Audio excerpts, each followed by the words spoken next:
50, 45. There goes Davis. Oh, my God. Davis is going to run it all the way back. Auburn's going to win the football game.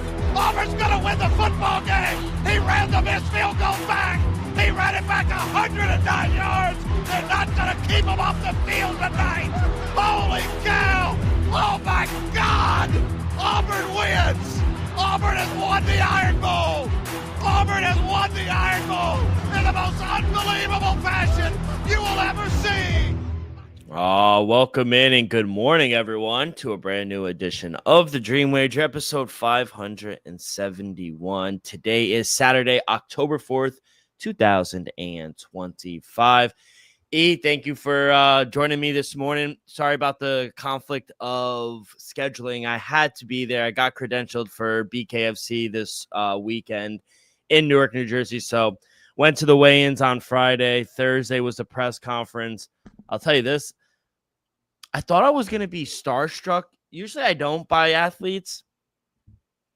But with Connor, it was different. It was an atmosphere, and he brought the hype, the energy. Very different in person than what I thought. I'll tell you that. Was he as hyped in person than he is like animated and Yes. Yeah. What you see is what you get. All right. So, he's the real deal. Shout out Connor. Shout out you, by the way, for representing. Yeah.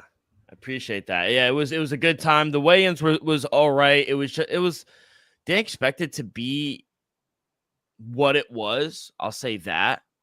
I've been to UFC ones where they filled up the whole fucking arena.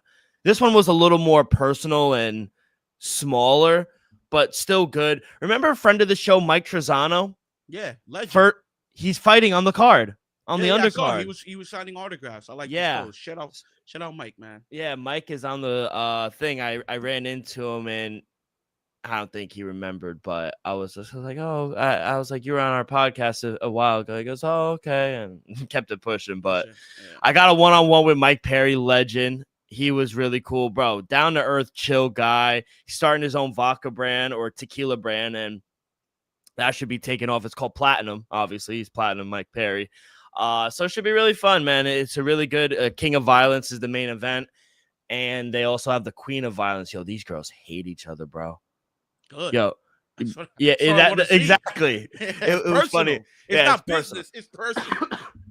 When they were squaring off, Connor was pushed. He was elbowing both of them. He was trying to get them going. He's a great promoter. He was amazing. Because it's his league, right? It's his. He is part owner. Dave Feldman is the other owner, but yeah, he is part owner. Why wouldn't he want his league to take off and compete for against the UFC and other fighting leagues? Why wouldn't he want that? So I understand why.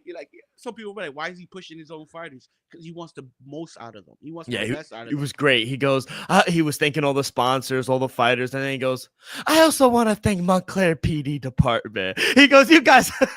He did something. Oh, he did something. No, he goes, you guys have treated my family well, protected us. He goes, beautiful police station. He goes, and also the restaurant. He said some Italian restaurant. Amazing food here in New Jersey. No, that's one thing. If for the people out there, listen, if you ever come, to the East Coast, New York area, if you go to New York, come by to Jersey and get some food. You won't be disappointed. Ask a couple especially people, bagels. You don't even get started with the bagels still. But I'm telling you right now, I understand New York City got the hype, and it has great food there. Mm-hmm. But you're going to get better food, better price, and better environment. Not all loud, not all these cameras around in New Jersey. Trust me. 100%. You could actually have an intimate meal with your wife, with your family. Cheaper. You don't got to go over the bridge and pay all these congestion and toll fees. They're trying to get you in New York. It's fucking crazy. But overall, it was a great experience. The fight is tonight. A little early. It starts at 6, which is good. So we don't have to interfere with, And there's only 11 fights. And they go by kind of quick. So it's good. Can't wait for that tonight. So that's what I've been doing. So that's why we're recording today, this morning.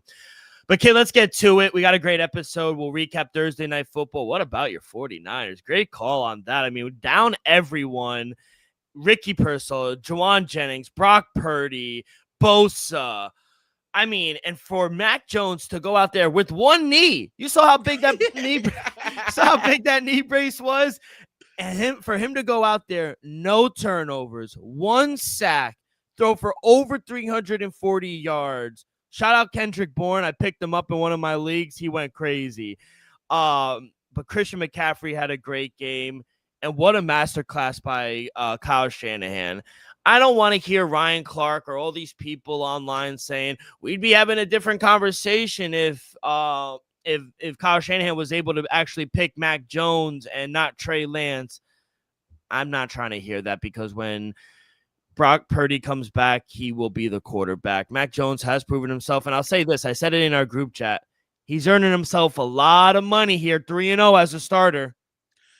Joe, let's start with the Kyle Shanahan thing, because I know some people want to fault Kyle Shanahan for drafting Trey Lance over Mac Jones after being reported that he wanted Mac Jones. Let's just be honest, people. Kyle Shanahan, he didn't have the full authority. Yes, he's the head coach, but I'm pretty sure there was other people in the front office that wanted to take Trey Lance over Mac Jones. So I'm not going to blame solely Kyle Shanahan for drafting Trey Lance over Mac Jones. It is what it is, but hey, it happened, right? Now to the game deal. I don't know if he's going to make a lot of money, but he's definitely going to make some money, deal. Shout out Mac Jones. 3-0 this season so far, filling in for Brock Purdy. Deal. Short week, divisional rival. Let's just be honest. I like the Rams a lot. I know you like the Rams, probably not as much as me, or maybe more than me, Dill. I was shocked by this outcome. I'm first to say 5.5, 6.5, 7.5, 8.5 was too many points to begin with. But a flat out win, I did not expect that, people. I did not expect that. Mac Jones had himself, like you said, over 340 yards, 2 tutties, no interceptions. Christian McCaffrey was doing everything needed, catching the ball, running the ball. Christian Bourne had himself a career day, 10 catches, 142 deal. This offense, especially the first 2 drives, executed to perfection. The first 2 drives were game plan. They were scripted, yes, but they executed. And guess who executed that? Mac Jones. Mackie Jones. So the suit was incredible as well. And not for nothing, glad he brought up the suit. The suit was great, but to him answering the question of being the starter for the remainder of the year for the next couple of weeks, he said it. He said, I came in and my job is to be the backup for Brock Purdy. If they need me to start a couple games and win a couple games, I could do it. But he's not trying to jump to the starting spot. He's content with being the backup for Brock Purdy, and if needed, he will step up and be the starter. Now we've seen it for 3 weeks so far. Still, say what you want about Mac Jones, say what you want about Kyle Shanahan. Yeah, even Brock Purdy, say what you want. He might be a system quarterback, but one thing you cannot deny is Kyle Shanahan, whoever's the quarterback, whoever's on the backfield, whatever wide receivers line up out there, he's going to coach his butt off and put his team in position to win. Being the backup quarterback is probably one of the hardest positions in the league. And I truly believe that, because you spend all week preparing. You got your guys on defense, you got your guys on offense, special teams. There's 3 levels, and they're all going to at some point play. But the backup suits up, and he gets no rep unless the guy gets benched or he gets hurt. He has to prepare like he is going to start, because when your number is called, Joey's in the chat, like a Marcus Mariota, when Jaden Daniels goes out, you need to be prepared to play. And I think those 2, he says, Mac Jones is the second best backup behind Mariota. I think it's 1 and 2. Right now, you can't deny Mac Jones has been playing like the best backup. He's 3-0. No denying it. The worst is Jake Browning. Hey, Jake Browning won 2 games. So, well, one game. I'll give him. One game. So, at the end of the day, give credit to the 49ers. It was a great performance overall. Yes, Kerr Williams fumble at the goal line. Okay. Was he down? No, the ball was out. He got punched out while he was diving. So, sorry, I read a Reddit that because the total was 43.5 and it was 43 with a couple seconds left, or like a minute left, and before they go and kick that field goal. And they said, it's rigged. He didn't fumble the ball. It went over regardless. Yeah, it went over regardless. But What are your thoughts on overtime or McVay, kicking it and not really going for it? Being aggressive, only going for 3. I don't blame him for trying to win the game and put it on ice just because, you are down 3. Mac Jones, you got to take this into consideration. Yes, in the last possession, he got tackled real hard. It looked like he was stumbling drunk out of a bar. Let's just be honest. But at that point, he threw for 342 yards, only 1 sack, 2 touchdowns still. If I'm Sean McVay, I would have went for it as well. I don't want Mac. It's crazy to say. I probably would have wanted Mac Jones to lead a drive to possibly game-winning field goal. I like Sean McVay, and I thought he had a good game plan, but you weren't able to really run the ball the whole game. On fourth down, yeah, I'm looking at Puka Nacua. They can't stop him. Why take the ball out of Matthew Stafford's hand? I would have ran that play that they ran in I think it was either in the first half or early in the third quarter when Puka Nacua scored that touchdown from the 1-yard line. Oh, the little slant. It was quick. It wasn't even a slant. It was just like Adams went up, took on the both two defenders, and Puka just went right underneath. It was a simple play. I would have ran that for the first down, honestly. So, was it the right call? In my opinion, no, it wasn't. Was the play call the right call? No. Was it the right decision to go for it? Yes. Time for the game. I'm gonna say yes. Yeah, you got it. What's the point of going for the tie? You're either going to lose the game because you're giving the ball back to Mac Jones and the 49ers, or you're going to end up in a tie. I'm going for the win. Yeah. That's just I don't mind going for it, but why give it to Karen Williams? They were stopping him. He also fumbled, twice in the game. So, me personally... Joe saying they should have gave the ball to Blake Corum. He fumbled too. He fumbled too. So, me personally, I don't mind him being aggressive. Not at all.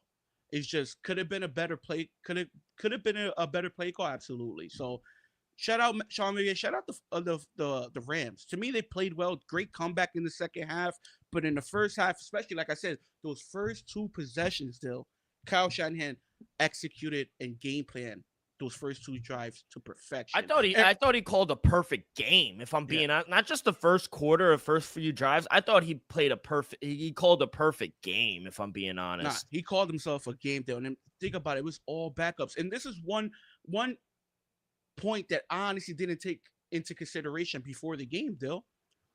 Mac Jones, the reason why we could sit back and be like, wow, he had a great day. He practiced with all these guys throughout the offseason. Preseason, he wasn't getting first rep burn. He wasn't throwing to Brandon Ayuk. He wasn't throwing to George Kittle. He wasn't throwing it to Juwan Jennings. He was throwing the ball to Bourne, to Tunga, Demarcus Robinson. So he has some reps with these guys already, and now all those guys step in to start the game. Still, the connection was there. We saw it from the jump. I never took that into consideration that all his second string reps. The whole second team is starting now. So it's not like he doesn't have reps with these guys. He's been having reps with this same core minus CMC for months now. You also got to give Big Bob Salah some credit, too. The defense was flying around for the 49ers. And when they didn't play great, but when they needed stops, they got stops. And this team is physical. They drafted a lot on defense. When we recapped the draft a few months ago, we said, this team got younger on defense. They're bringing back Salah, which that's his home. He's going and playing, being the defensive coordinator. That is where he thrives. This team is sitting at 4-1 in probably the toughest division. Possibly the best division in all of football, Dill. So shout out Robert Salah. I'm glad to see he got a home. We all know he's a great defensive. Good point. Joe also said they played together in New England. Remember Bourne and Mac Jones? Yeah, they've been there. So that's what I was saying. Like, I never took that in consideration that the whole second team is in.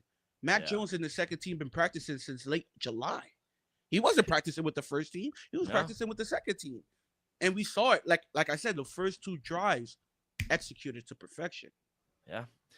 Well, you get there plus the 7.5. You didn't even need it. They win outright 26. 5.5, 6.5, 7.5, 8.5. And we got there with CMC over, Dill. First 2-0 Thursday night game. First time I'm 1-0 with a prop.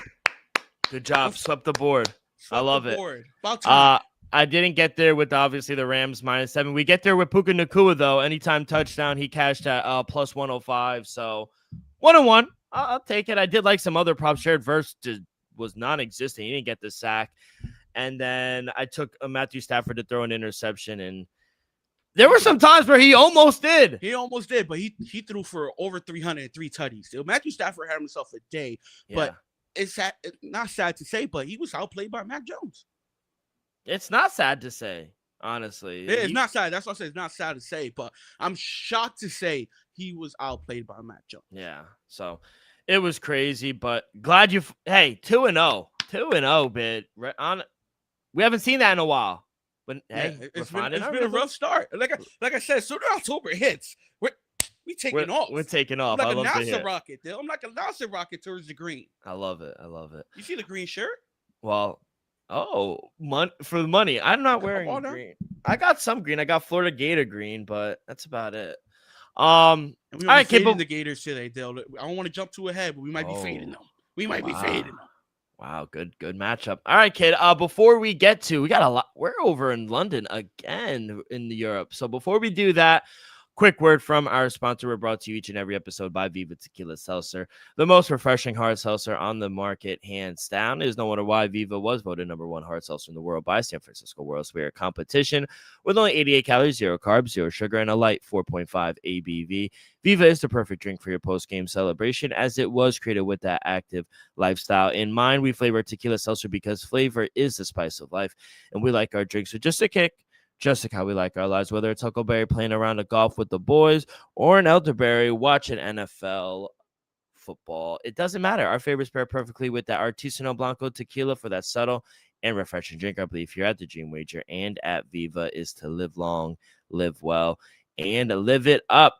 All right, kid, let's get to it. Set your alarms again, 9:30 here on the East Coast. We're going to Tottenham Hotspur Stadium where the Spurs play for the Vikings and the Browns. Browns technically the home team.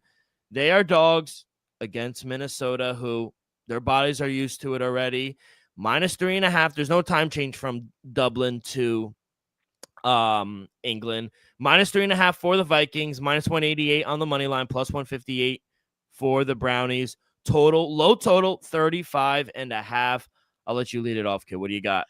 First of all, the total's disrespectful. I understand, both defenses are pretty good. Cleveland top 5 defense, no doubt about it. But the total at 36.5, 35.5, come on.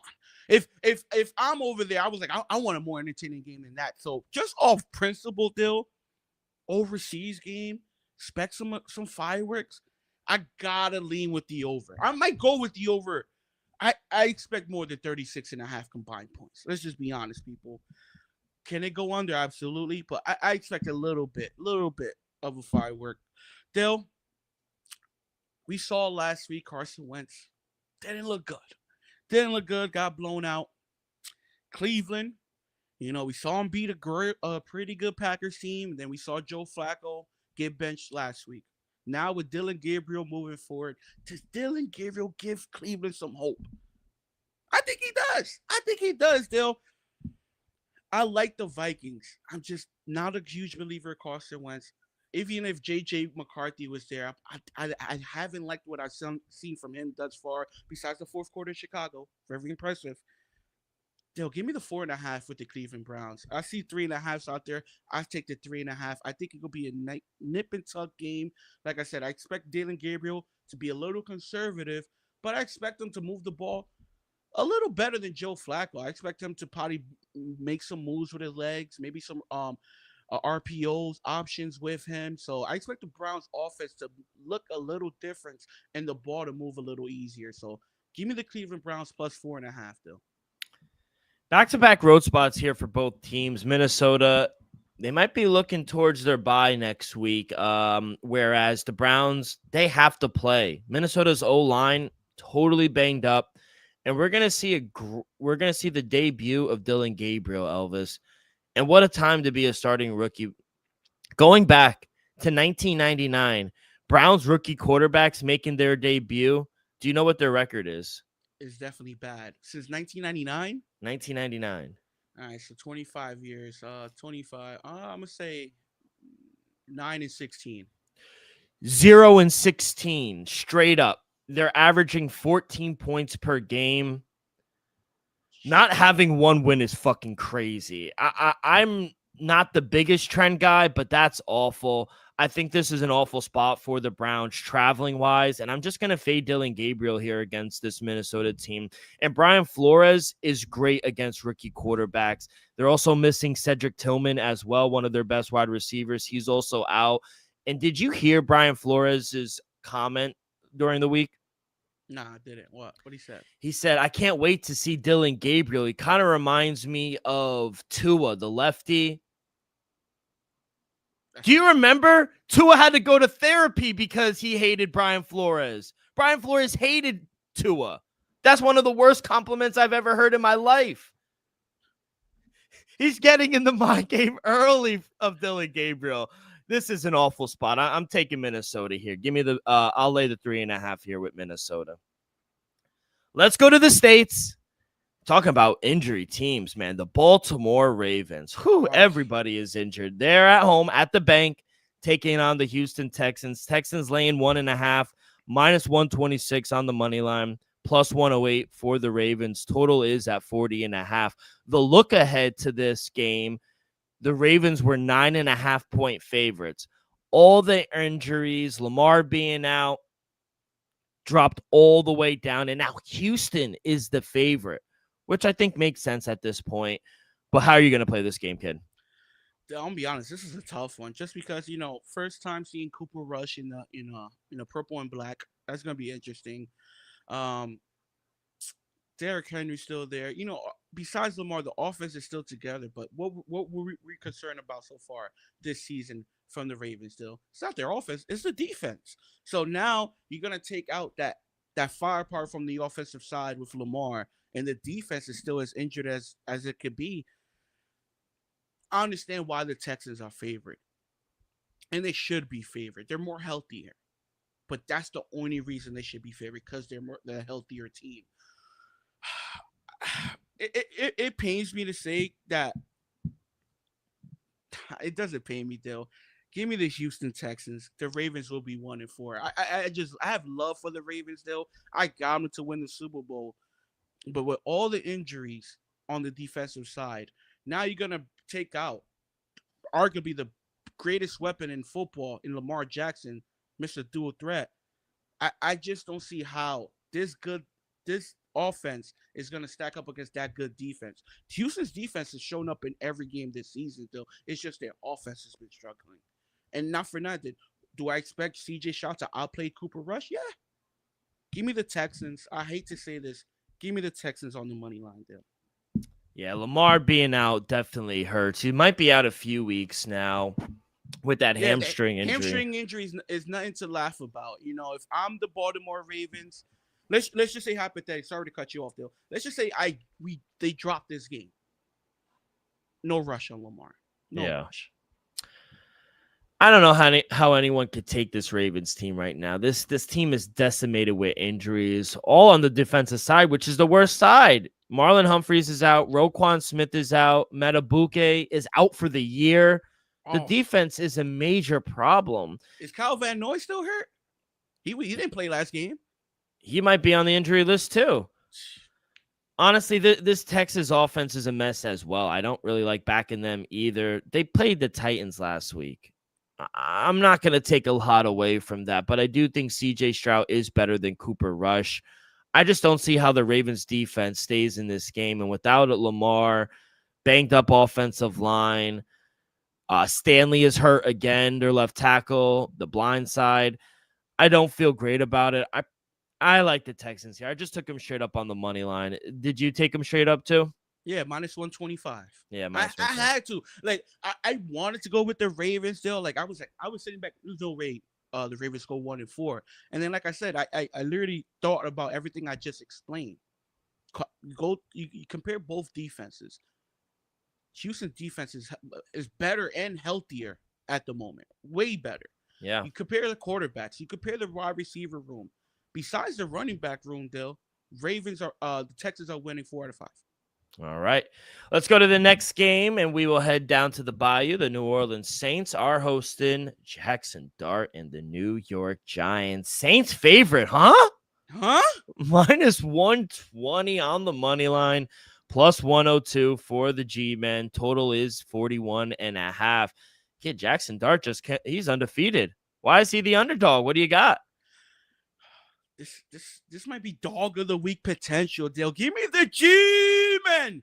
Plus 115, plus 105. I think I called plus 105 earlier. They're plus 115 now. Give me the G-Men on the money line. One thing I can honestly say, the New Orleans Saints has been competitive damn near every matchup. I'm pretty sure they're 3-1 ATS against the spread. So this is not like a bashing or, disrespecting the Saints. I just think with Jackson Dart, what we saw last week, it wasn't that much impressive, but still he did some damage with his legs, and when needed, he completed some big passes. And not for nothing, Scatterbull has been very impressive thus far. The main reason why I'm gonna pick the Giants to win this game is what we saw last week from that defensive front. They made Justin Herbert look like he was in 2022. 2023, Justin Herbert. They just constantly got pressure on the quarterback deal. They couldn't do nothing. I understand Joe Oak did go out with an injury, I think in the second quarter. But that front seven looked the best it has all season long. And I expect them to continue that in New Orleans. Give me the G-Men plus 105. Yeah, I mean, the Saints are favored in a football game, which is crazy to see. Are you worried about a potential letdown spot here for the Giants? No, because you know why? They're the underdog. Yeah. What real expectations you have? You have a rookie quarterback. The only expectations I have in this game, I believe that the front seven is going to constantly get pressure on the quarterback, and I think Spencer Rattler is going to, turn over the ball and get sacked at least 4 times. That's why I'm picking the Giants. And I believe Jackson Dart will play well enough, like he did last week. What he had, 140 passing yards, over 50 yards rushing, a rushing touchdown. If he gets another, let's just say he passes for 1 and runs for another 40 and throws for 160, I think that wins the game. If he doesn't turn the ball over. Yeah, I don't think we see a letdown either. The Saints are banged up. I just don't understand how Jackson Dart beats the Chargers, a much better team. And then much better team. We both have them in our top 10 still. Yeah, and then the market makes him an underdog. I guess I just don't understand that movement. The defensive line is going to get pressure on Spencer Rattler all day. So I would actually take Spencer Rattler's rushing yards because he's going to be on the run, and he is fast. But yeah, I got to take the Giants here. They're the better team. I think defensively they're better, and I think they're going to get a lot of pressure on Spencer Rattler. So plus 102, give me the G-Men. All right, kid, let's go to the next game, and we will head down to Carolina. The Panthers hosting the Miami Dolphins. Short on the books. Miami short favorites, minus 1.5, minus 118 on the money line. Even money for the Panthers. Total 44.5. Another close one on the books, kid. What do you got? This was another tough game to pick. 2 evenly bad teams. Let's just be honest. 2 evenly bad teams. But one of these teams we got to pick, though. And I could confidently say, give me the Carolina Panthers, plus 102 on the money line, though. We understand Miami got their first win of the season last week, but let's just be honest. The Jets were clearly the better team on the field. They just constantly shot themselves on the foot. In the head. That's what he said. Yeah, they shot themselves in the foot first, and then they ended off shooting themselves in the head. So Don't get me wrong. Without Tyreek Hill, I think Jalen Waddle is still, a great, first option. Kane has been proving himself to be, he might be a top 10 running back there. He's been running and catching the ball off the backfield. He's been great this season. It's just that defense still, it's been bad. We saw the Jets run down their throat last week. We saw the Patriots have a field day on them as well. Still, we saw time and time again, this Miami defense just not able to hold up. I honestly think we're not going to see a 30-0 game like we saw against Tennessee, but I expect Carolina's offense to step up. I expect Bryce Young to have a better game than he's been having. Chuba Hubbard is questionable. It's going to be interesting to see if he's going to be able to start and be the running back there. But I expect Carolina just to outplay Miami. I don't expect much from Miami. They'll give me the Carolina Panthers plus 102 on the money line.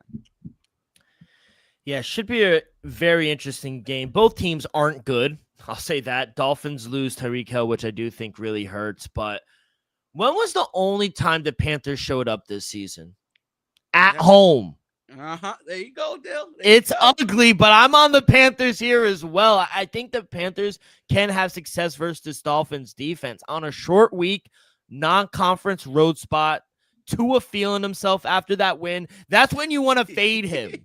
Panthers are decent at home. On the road, I don't want any parts with them, but the market is telling you exactly what it is. Even money, give me the Panthers. They blew out the Falcons, who I think are better than the Dolphins. I'm going to take Carolina here at home as well, even money. Let's go to Indianapolis. Let's see if they could bounce back. Colts hosting the Raiders. You know, do you remember John Gruden when he was the coach? He said, I got people calling me, telling me they want to play for the Raiders. He's a legend. By the way, remember the whole email thing about Gruden in the league office? The league office tried to get the Supreme Court to deny him to see the email list and who sent Gruden and who sent Roger Goodell the list and everything. Nevada State Supreme Court denied that. So now Gruden gets to see who sent the commissioner all those emails. So it's getting spicy up in the courtroom. Good. He deserves it. He got wrongfully fired. Yeah. So don't get me wrong. Was the comments wrong? And that was 15 years ago. Absolutely. But does he deserve to lose his job over it? No. Let's just be honest. And honestly, I hope he gets back in the NFL. You know who I think hot take? Because I think he's gone regardless of how they finish the season. Team we just talked about. The G-Men. He loves Jackson Dart. I know you're not on Twitter, but he is always tweeting and sending videos about Jackson Dart. He loves this fucking kid. Giant fans don't want to hear that, but he loves this kid. He wants to go into a situation with the quarterback that he likes. I think Brian Callahan picky. He's very picky. And I know Brian Callahan will probably, no disrespect, he'll probably be the first coach fired. He's not going to Tennessee. That is a dumpster fire of an organization right now. So, sorry I got off topic, but that developed over the week, and I wanted to talk about that real quick. But going back to the game, Colts, home favorites against the Raiders, laying 6.5 here at home, minus 320 on the money line, plus 260 for the Raiders, total 47.5. What do we like here, kid? I'm going to be honest. I think I'm done with the Raiders still. Give me the Indianapolis Colts on a bounce-back situation. Let's not forget, if it wasn't for Adrian Mitchell, we might be looking at a 4-0 Colts team. So give me the Colts. I'll lay the 6.5. I think it's also a great teaser spot as well. So give me the Colts on a bounce-back at home. Let's just be honest, though. Geno Smith, we like him, but he's been a disaster so far in Las Vegas. Give me the Colts. Yeah, great bounce back here for the Colts. I just can't back Geno here. He has not looked good this season. The offensive line is banged up. We finally saw a good game from Alshon Gentry, but that was against the Bears rush defense, who stinks. And they still lost the game. Yeah, 3 touchdowns and they lost the game. Now going against a good defense in Indianapolis on the road, I just don't see how they win this game. I also think, to your point, I think the Colts are a really good teaser spot. And Alshon Gentry, he was able to eat. You know who's going to eat this week? Jonathan Taylor. He is going to eat. Look for his props as well. So, yeah, I'm all over the Colts here as well. Let's go over to the link. Busy times here in Philadelphia. You got the Phillies in the divisional round. You got the Eagles playing at home on Sunday. Should be a very busy day in Philadelphia. And those two stadiums are right next to each other. If the people out there didn't don't take 95 South. Stay away from 95 South. Even 295 down there. But yeah, it's going to be a zoo. Laying 4.5 here against the Broncos, the Eagles, minus 220 on the money line, plus 184. Total is 43.5. I think it's the ass versus the ass, because the offense for the Eagles ranked 29th and 30th with rushing and passing against the defense for the Broncos, who's top 5 in the league. But their offense is not good. So, yeah, ass versus ass. But Eagles are 4-0, kids. Still, it doesn't matter how they're winning. They continue to win games. What do you think here? No passing yards on the second half of a road win last week, even though they won the game. That's a bad sign, in my opinion. Now you got a top 5 defense, and we saw them defense turn it up a little bit last week. Dale, we might have seen last week Denver's defense finally take that step to what we saw last year. Yes, it was Jake Browning and the Bengals, but we might have seen that defense start flowing a little bit. Give me the plus 4.5 with the Denver Broncos, and the main reason why I'm taking the 4.5 though is, besides the second half against the Rams at home, this passing game hasn't yet been clicking. Jalen Hurts, like I said, 0 passing yards in the second half last week. Saquon is yet to have that Saquon-esque game that we saw multiple times last season. A.J. Brown, quiet last week. It's going to be interesting what he does this week. Devontae Smith, Dallas Goedert, 2 tutties last week. It's going to be interesting what the passing game looks like moving forward. I think Denver's defense, like we got Patrick Surtain versus A.J. Brown, that's going to be a great matchup. I think defensively, I think Denver's going to show up. I think Denver might even be live. Let's not go too ahead, they'll give me the plus 4.5. Broncos, they are coming off a short week here, playing on Monday Night Football. But the game was over by half. Eagles might be looking ahead. They're playing on Thursday Night Football as well. This is an interesting game. This Eagles offense against Denver's defense. I feel like A.J. Brown is going to have quite a day here, a quiet day against Surtain. He's been having a quiet season.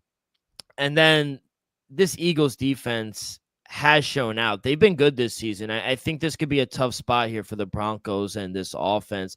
If they turn the ball over against this Eagles team, they're going to lose. That's the game. The Eagles are great at tackling in open space. And I think, honestly, their secondary has been pretty solid as well. And on a serious note, I think all this drama surrounding A.J. Brown and Jalen Hurts actually fuels this team. I'm not worried about it. Should be a close game, but I'll take the Eagles here. I think they cover at home. I got 3.5 earlier in the week, but I'll still lay the 4.5 with the Eagles. So opposite sides here in this one, kid. Let's go to MetLife. The New York Jets hosting the Dallas Cowboys. Short on the books. Cowboys laying 1.5, minus 130 on the money line. Jets plus 110. Total 47.5. Okay, can my team finally win a game? I tell you what, Dill. I'll tell you right now, I'm staying away from this game. But I have 2 heavy leans still. 2 heavy leans. I like the over 47.5. When Justin Fields is there, the offense flows. Let's just be honest. The offense flows. He's a dude there running the ball. Breece Hall had a good game last week. Garrett Wilson, they just, like you said last week, though, they got to find Garrett Wilson early and often. If they do that, I love the over. Dallas is going to show up. Dak leading the league in passing yards. Do I trust Dallas's defense to win a game in MetLife? That's the biggest question. Do I expect y'all to constantly shoot yourselves in the foot and maybe the head back-to-back weeks? So I don't. I think the Jets are live in here. So heavy lean on the Jets plus 105 on the money line. And I also like the over 47.5. Are you surprised? You surprised? No, not really. I mean, Cowboys defense might be bottom 5 in the league. They really might be. And I think Justin Fields and Garrett Wilson, they could have a day. I think this is a great spot for the Jets, and I love everything I heard after the game where Aaron Glenn unloaded on this team, and frankly, they deserved it after that performance on Monday, and if not, probably some more people need to be cut, if I'm being honest. That's just me. He didn't say that. That's my words, but I think it takes time. Let's think back to Robert Saleh's first year with the team. The defense did struggle, and I think it's just going to take some time. I knew they were going to be bad, but I didn't think the defense was going to be this bad. I think that was a surprising thing. And honestly, surprising is how not efficient, but the offense is actually keeping us in games, and it isn't terrible. And if we clean up some of the penalties and the pre-snap penalties, I think we're a competent offense. Justin Fields has to clean up the pre-snap penalties. You've been a starter in this league for fucking way too long. You should not be having those penalties and delay of games. That is unacceptable, in my opinion. You got to clean that up. Cowboys just played 5 quarters of tough football on Sunday Night Football. Now going on the road in a non-conference game as a favorite? No thanks. Cowboys struggle against scrambling quarterbacks. Give me the Jets, baby. They get their first win at home. You like that, right? I love it, Dill. I love it. And shout out my coworker Lee. He's on the Jets. He said Jets. Loving the Jets this weekend, money. I love it. J-E-T-S. Jets, baby. Let's fucking go. All right, let's go to the 4:00 window. 6 games in the Monday in the early start time. 4 games in the late window. As it should be. That's what it should be. It's perfect. Only one Monday night, not doubleheader. And I know I don't like the London games. I got stuff to do in the morning. I don't mind it because I do everything I got to do Saturday. My girl already knows anything for Sunday. Duh. You told her. You said, "Hey, listen, baby, I can't do it." I told her. I was like, just a few weeks, with the early games. But I told her from 12:30 to like my bedtime, like 10. It's a dub. Anything. Dill. Honestly, yeah. I got to talk to you after the show about something for tomorrow. So. Yeah, okay. I got tomorrow, boys. I'm not even gonna hold you. Tomorrow is definitely a hiccup. We'll talk after the show. All right. Let's go to the 4:00 window. We'll start in the desert. The Cardinals hosting the Tennessee Titans. -8.5 for the Cardinals. -450 on the money line. +350 for the Titans. Total is 41.5. Cam Ward, he kept it a buck with us. They some ass.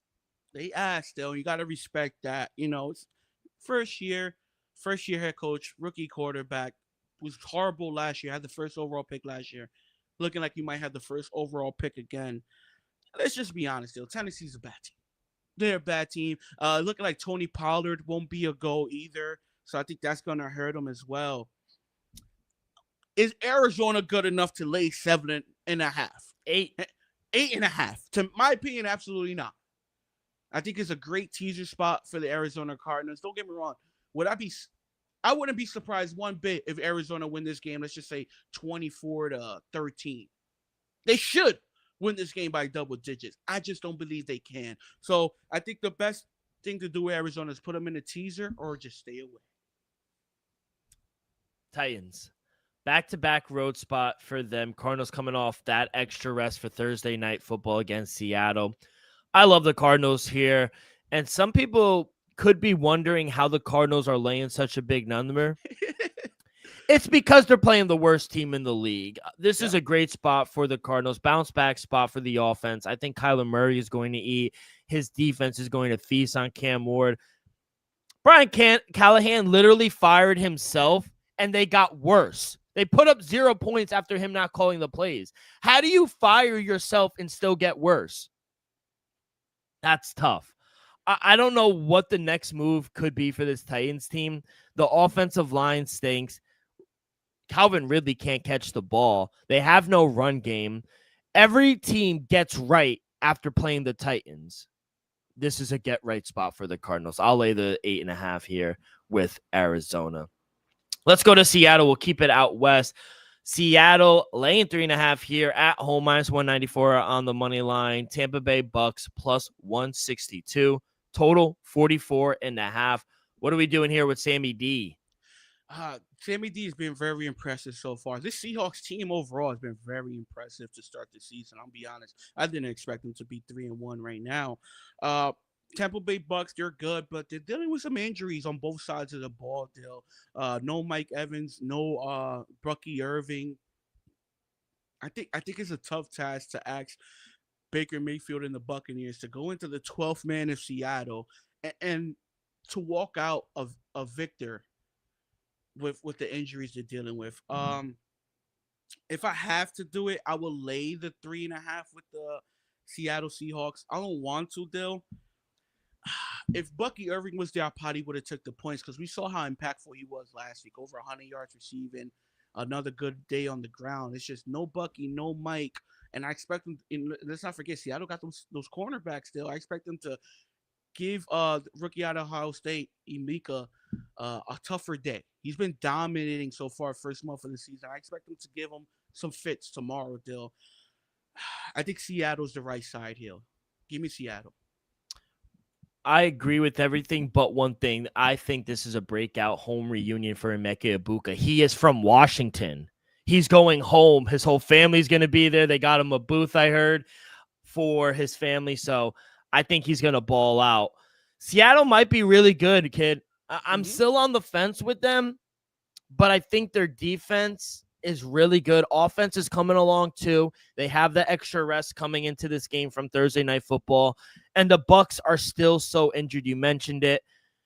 There's a part of me that just wanted to take the Bucs because same. Baker is really good ATS as a dog, but a lot of their key guys did not practice this week. Bucky Irving is out. Baker didn't practice for 2 days. Multiple defensive backs did not practice.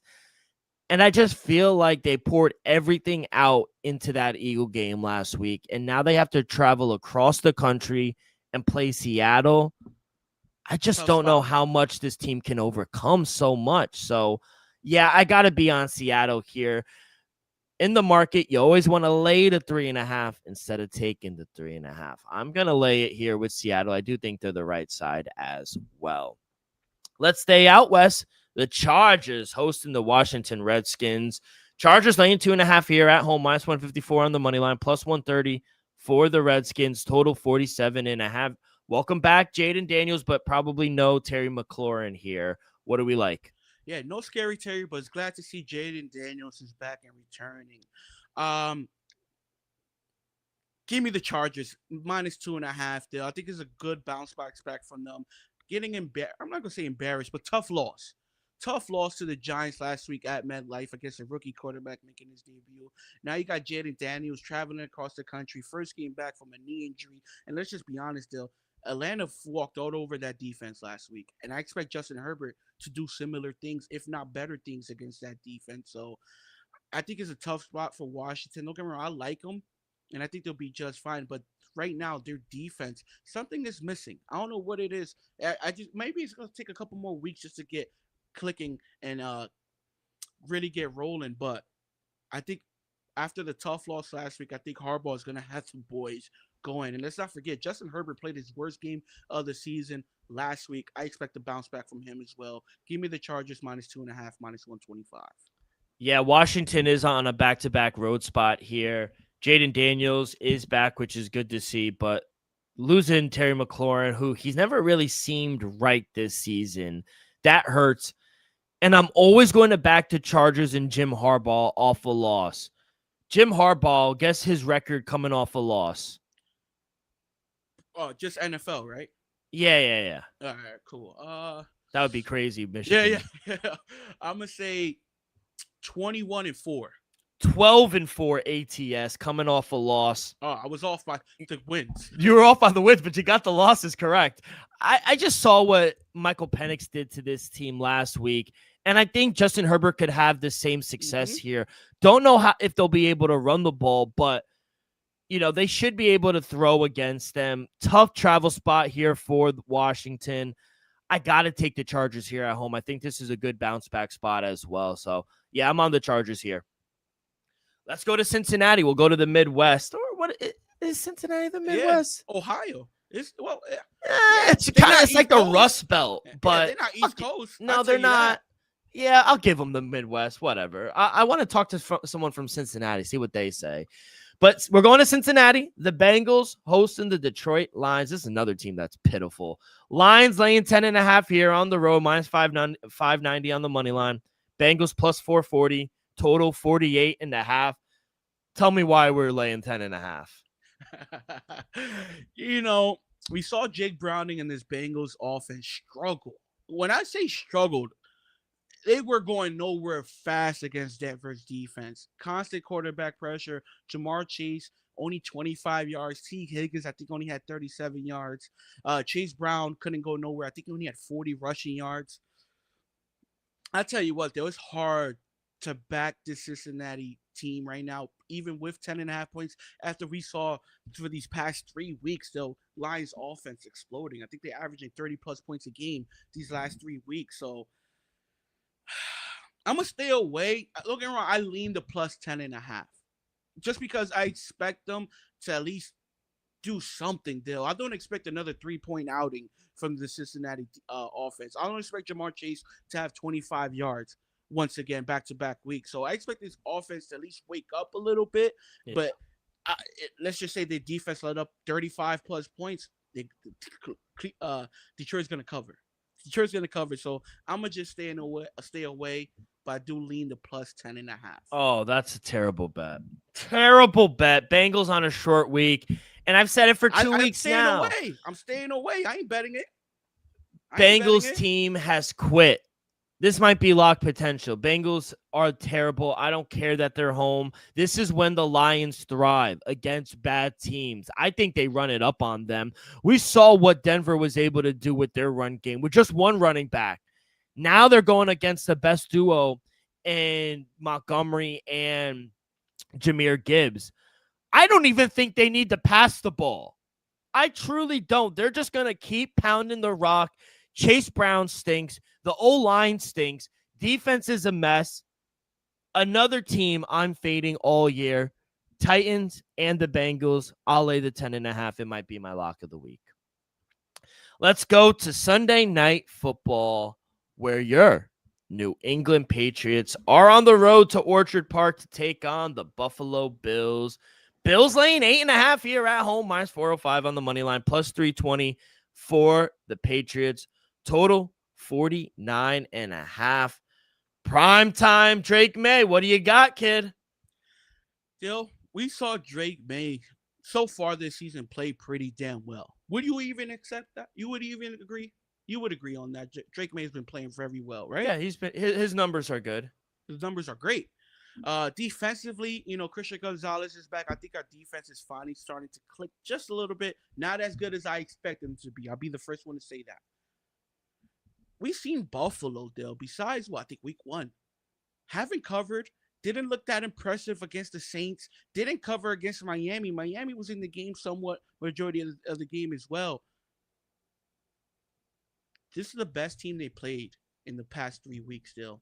Give me the New England Patriots plus 8.5. You want to talk about lock potential? This might be lock potential, though. I think in the divisional matchup, I expect a nip and tuck game, and I think the Patriots defensively, we're gonna show up a little bit, though. I think we're gonna get pressure. Maybe not constant, but let's not forget that we're gonna get some sacks on Josh Allen. Hopefully, we throw him off his game a little bit. If we're able to contain James Cook still in that running game and force Josh Allen to feed, Shakur, Coleman, Kincaid, Knox. If we force Josh Allen to pass the ball instead of James Cook running the ball on us, I think that's the recipe for success. Give me the plus 8.5 with the New England Patriots. Possible lock potential. It's crazy because I feel like the Bills were kind of fucking around last week and they almost found out. It was definitely a look ahead spot for this Patriots team and they almost lost the game. Were they looking? If Chris Olave doesn't throw that goal line interception, we might be having a different conversation. I don't know if they were looking ahead. Is this a get right spot? I don't know. And I think it might be, but I like fading the Patriots here after a big win against a dog shit Panther team. And this is Drake May's first primetime game since when? Do you know? Rookie year. 2023 when he was in Chapel Hill, North Carolina. I think the Bills get up for this game. They got the icy uniforms.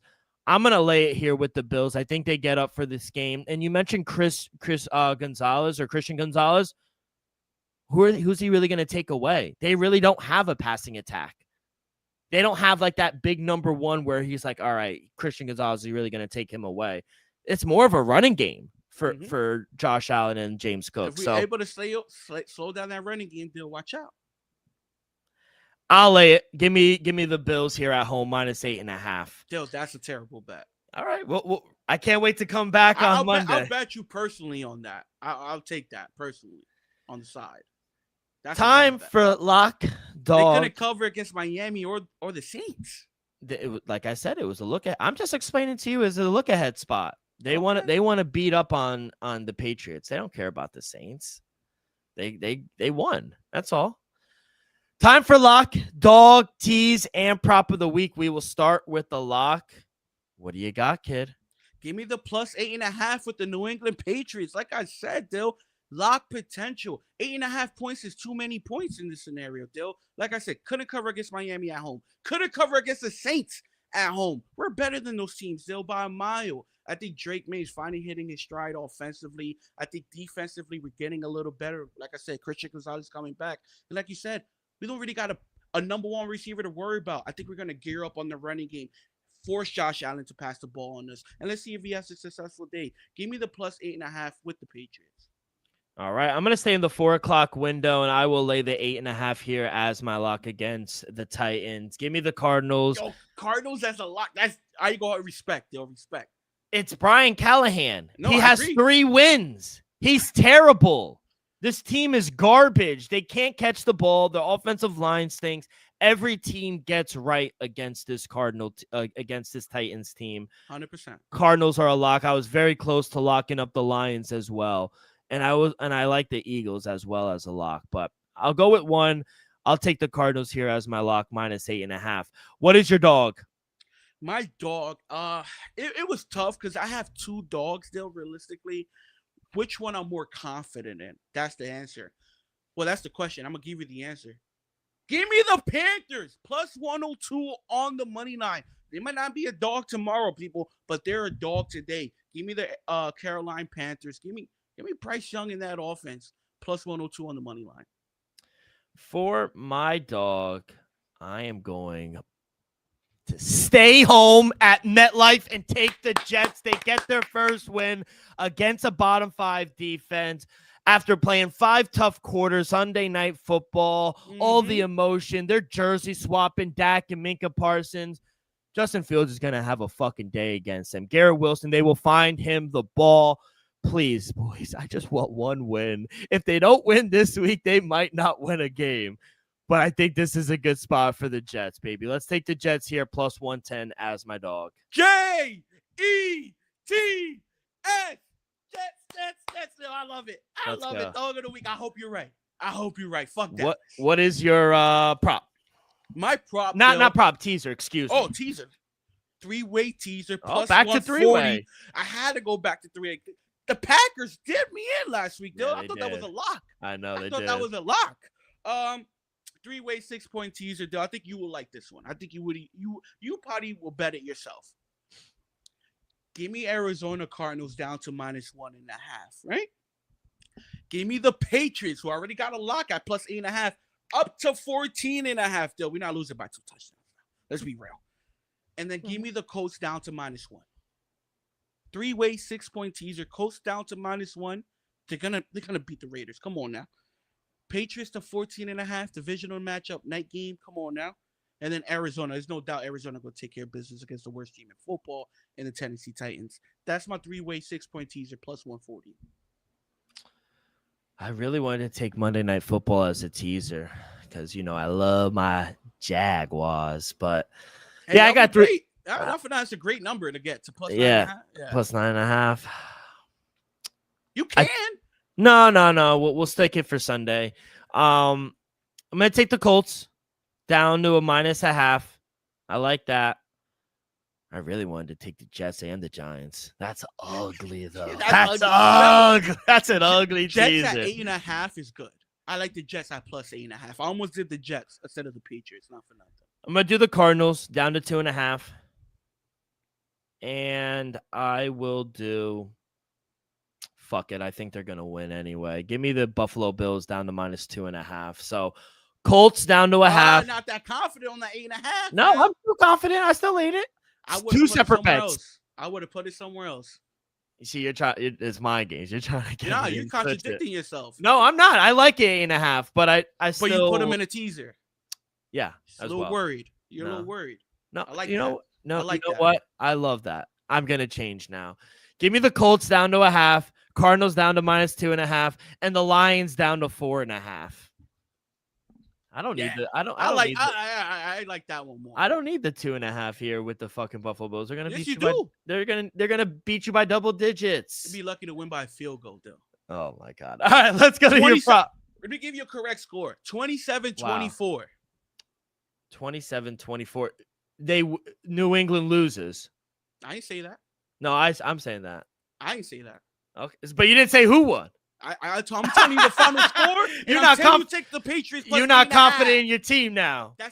I answered every question, though. I told you the final score. Will Patriots win Sunday Night Football? Give me the Patriots plus 8.5. So you're not taking a money line? I don't need to. I got the points in my back pocket. We come back Monday. I think the same way with the 49ers. I need to take the 49ers money line. No, I won money regardless. I hear you. Do the Patriots win outright? They cover the 8.5. Okay.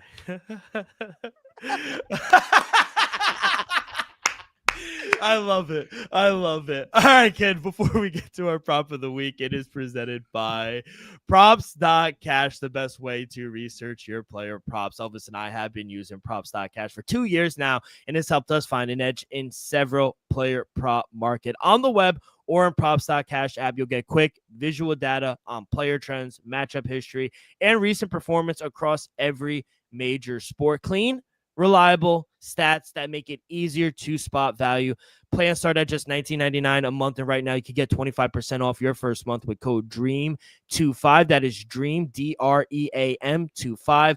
So download the app, not now, but right now. Sign up for the monthly subscription. Use code DREAM25, and you'll be paying just $14.99 your first month. Level up your prop research today at Props.Cash.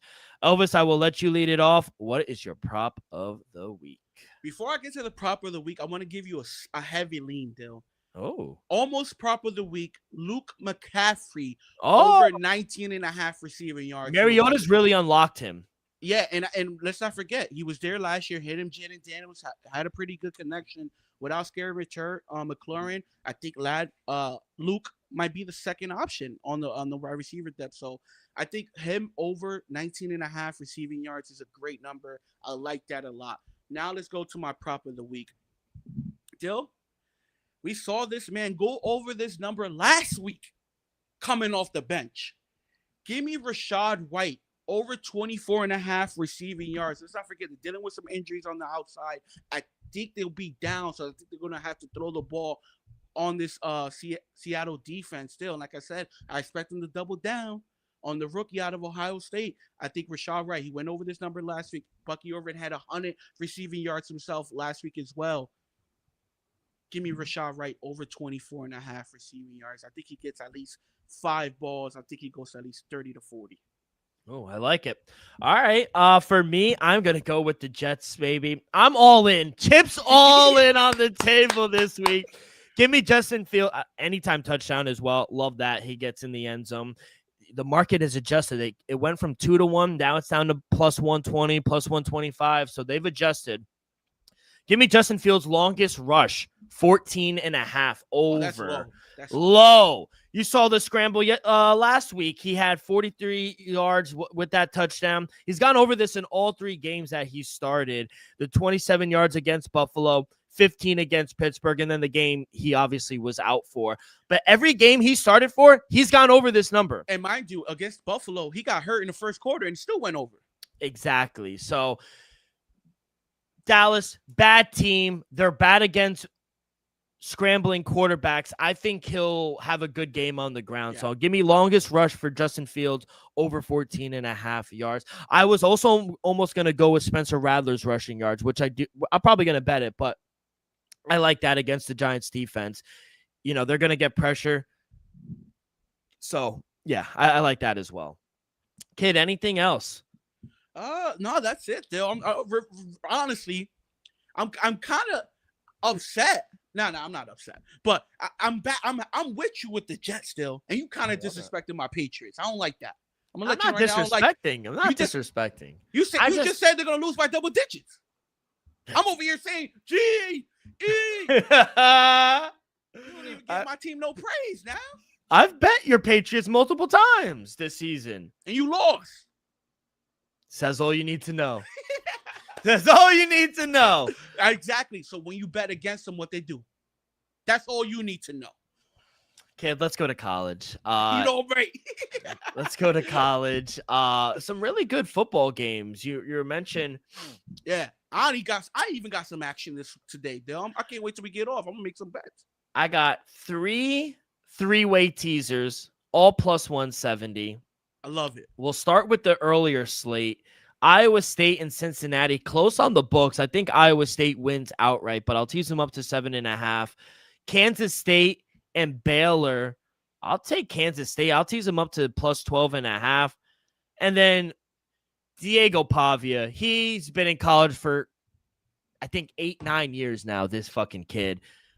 He's going to go on the road, and he might upset Bama. But I'll take the plus 16.5 in my pocket. Coming off a big win against Georgia, could be a letdown spot. Vanderbilt is for real. They are a very good team. So not just a baseball team anymore. No, they're not. So I'll take the 16.5. That is my first teaser. Second teaser will go to the 3:30 window. Virginia and Louisville. I think this is a great spot for Louisville. I like the lane to 6.5, but I'll tease them down to -0.5. Boise State, Notre Dame. I like the over 62.5. I think no defense. Notre Dame plays no defense, and Boise State plays no defense. But this might be a revenge factor for Boise State. They got blown out in the playoffs. I think they're going to come back. They've remembered Notre Dame. I'll tease them up to 26.5. And then you mentioned it earlier. Texas and Florida, baby. Arch Manning is not good. Give me Florida plus 11.5. I like them too. I think they could win outright. They have a good defense. We'll see if the quarterback could actually play. That is the worry. Yeah. And then my last teaser will go to later in the slate. Nebraska. You've actually bet on Nebraska a few times. They're at home taking on Michigan State. And I pushed. Yeah. Give me Michigan State plus 17.5. I think Nebraska's good, but to win by 3 scores, I don't know if they're that good against Michigan State. Could play. Next game, Texas Tech. They're the best team in the Big Ten. If you haven't bought in on Texas Tech, the train has left. They are legit. Going on the road, taking on Houston, big favorite. I'll tease them down to -5.5. I like Texas Tech, the Red Raiders. And then game of the night, I think, 7:30 in the great state of Florida. The Seminoles taking on the U. Are the U back? Looks like it. They're good, but I'm waiting for that Cristobal moment where he always fucks up. We saw Alabama go down to Tallahassee and lose, right? Give me Florida State plus 10.5. This is a very tough spot to play. Under the lights, prime time. I like them plus 4.5, but I'll tease them up to 10.5 as well, kid. Oh, I love the energy there. I got 3 plays for you. That's how you know it's a good Saturday for football if Elvis has multiple plays still. Let's start it off. Great win last week. I was surprised by that. First time I faded Alabama and I honestly lost. First time doing it in years. But give me Vanderbilt. Wow. We saw them pull off that upset outright win last season. I do think Alabama got something to say about that this year. But 11.5 points still. Vanderbilt is for real, people. I don't know why people still don't understand. Vanderbilt is a good team. 11.5 points is just too much. It's too much. Still, give me the plus 11.5 at -112. Too many points, even though they're in Alabama. Give me the 11.5 with Vandy. Next game, I agree with you. Archie Manning hasn't been that impressive, Dill. But give me the Longhorns -5.5 against Florida. The Gators haven't been good, Dill. This ain't 2008. This is not even 2015. Give me the Longhorns -5.5 on the road. And then my last game, Dill, you already touched on it. The U taking on FSU. Battle of Florida. Great matchup, by the way. Give me the U. I understand Florida State been a little surprising this year. They've been surprised. They've been good. But I personally think the Miami's for real. Give me Miami -4.5. I love it. Kid, good luck. Gotta ask you, it's playoff baseball. We're in the divisional round. We gotta have some plays there. What happened? I'm gonna be honest though. You gave it away. I'm not gonna say we gave it away. We saw a master class performance on game three. What he was able to do, through 8 innings, 7 innings, that was impressive. Yeah, but Connor early pitched well too. I don't think it was his fault. No, it wasn't his fault. Our bats didn't show up for 2 straight games, though. Yeah. After Ben Rice hit that home run game 2, I feel like we was out of touch ever since. So, but game 2 was the one where we should have won. You should have won that game. We should have. The Yankees were kind of. I felt like they kind of were just waiting for you guys to take it, and you never took it. Jared Duran has to catch that fly ball. Oh, come on now. There was multiple errors in game 3. He had to play better. I think he only had 1 hit in the whole series. I think he went 1 for 10. Yeah, he didn't play well at all, and he's your leadoff guy. I honestly think the Red Sox had a better team, but the Yankees played better. The Yankees pitched better. Our bullpen was a little better. Not really. But I think their starting pitchers, even Max Fried, Dill, let's not forget, Max Fried pitched great. I can't emphasize that enough. Great. No, he couldn't have done nothing more to put the Yankees in position to win. So I think we just got out-pitched. And that's what I've been saying. That was our curse all for these past few seasons, Dill, is our starting pitcher. I understand our offense didn't turn up at all game 3, but it's okay, Dill. Give me the Yankees, it is what it is, but I feel like the Yankees just out-pitched us by a mile. Is that you or me? That's me. Oh, My girl's cooking. She clearly burning something. She burning something. I was about to say, I took my headphones off, and I was like, that's me. That might be something right now. I'm muting you while I talk real quick. Connor Schlittler, though, he was the pitcher for the Yankees who you mentioned on game 3, having the master class. He converted his whole family to Yankee fans, which is crazy because he's from Boston, Massachusetts. I don't care if my son, let's just say, I'm a Met fan, right? I don't care if my son got drafted by the Philadelphia Phillies. I'd be like, hey, congratulations. I hope you have a successful career. I will never put on a Phillies jersey or a hat. And if you're a diehard Red Sox fan, not a casual, you will understand that. If you have a son and he gets drafted, hey, good job. I hope you have a great season with the Yankees. I highly doubt you would wear a Yankee hat.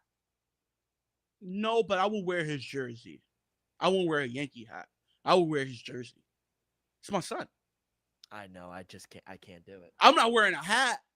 I can't do it. I will wear my son's diehards understand me. I feel because he converted his whole family. They were where they're fans. That's different. Yeah, when you convert your whole family, that's a little outlandish. They were never true fans. You were never really a Red Sox fan. I will wear a Red Sox shirt with my son's jersey over it because this is my son. Even though he's on the Yankees, it doesn't matter. It's my son. But to convert over, I'll wear a Yankee jersey with my son's name on it and still root for the Red Sox. Yeah. Hold on. I want to call. Be a Red Sox fan, but you can also cheer for your son. I want to call Ed. I'm gonna call him right now. I'm gonna put it on speaker because he's a diehard Red Sox fan too. Justin honestly, too. He's a little sick right now. He might not be up. It's 9 in the morning. No, he's up.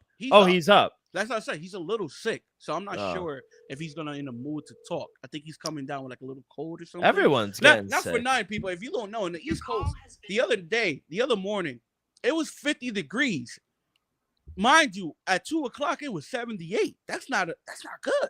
So I could see why people are already starting to get sick. Dylan talking about he had the sniffles yesterday. I said, 24 hours, but I'm good now. I'm shockingly, I'm still good.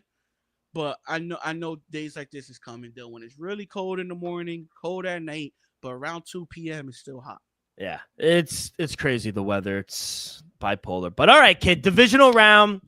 Unfortunately, your Red Sox did not make it. Now they go out and play the Toronto Blue Jays, the Yankees, the Cubs. They had a good series, too. Yeah.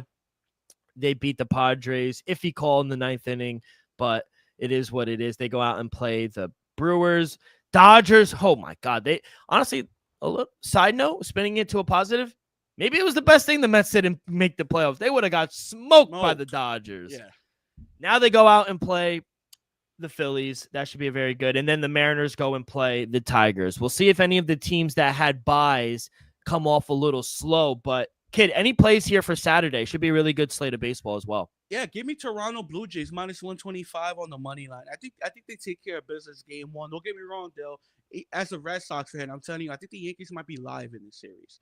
I think the Blue Jays are the better team, but we saw something from the Yankees coming back from 2-1. I mean, 0-1 against the Red Sox, though, and they looked pretty damn good for the remainder of that series.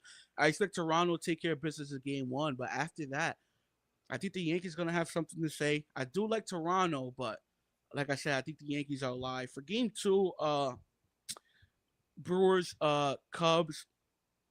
Don't get me wrong. I think Chicago had a great first round, but I think the Brew Crew advances. I think they're the better team here. I like the Brewers. Game one, and Freddie Peralta. And I expect Brewers to move to the NLCS. Dodgers, Philly. Ohtani's pitching. It's hard to fade Ohtani when he's starting. I might go with the Phillies on the money line minus 124. Don't get me wrong. One thing I can say about this series, I believe whoever wins this series will go to the World Series. I'm going to tell you right now, whoever wins this series will lift the NL pennant. So it's going to be interesting. Definitely going to, out of all four series, though, this might be the most entertaining one. I'm going to say the Phillies, though. I think the Dodgers might lose. I'm going to say the Phillies might win the ALDS and advance to the NLCS. And then Seattle versus Detroit. I think Seattle will be the team to advance. And for game one, I'm not going to lay the minus 200 on the money line. I might lay the run line. But like you said, after a couple of days off, you might have a slow start offensively. So I'm going to just stay away for game one from Seattle and Detroit. But I do expect Seattle to move on. Yeah, line's been moving all morning with these teams. I do like the Cubs. I think they had a really good season, but they're playing the Brewers here, and I think Peralta has been really nails at home for them. So I like Milwaukee here to advance. I think they'll take on the Dodgers in the NLCS, even though I do think they'll drop game one. Chris Sanchez is good, and Ohtani's good, but at home he's good. On the road, we love to fade Ohtani here. Minus 122, I think, is a really good price. We'll see if the bats are asleep here because the Dodgers, they didn't have any rest. They've been playing. And their bats have been firing, so that worries me a little bit, but I trust the pitching a little more here for the Phillies. I'll take that minus 122. And then for the American League, yeah, I mean, they blew the lead. They blew the American League Central for the Tigers, but they still wind up beating the Guardians, so it really didn't even matter. But I think it all comes to a rest here. I think the Mariners wind up winning, and they will face Toronto in the ALCS. I got Toronto here in game one. Kevin Gausman, minus 124. I like that at home. I don't want to lay minus 200 with George Kirby. I think that's a little steep of a price, if I'm being honest. But I like the over. I like the over 7 with that team, with that game.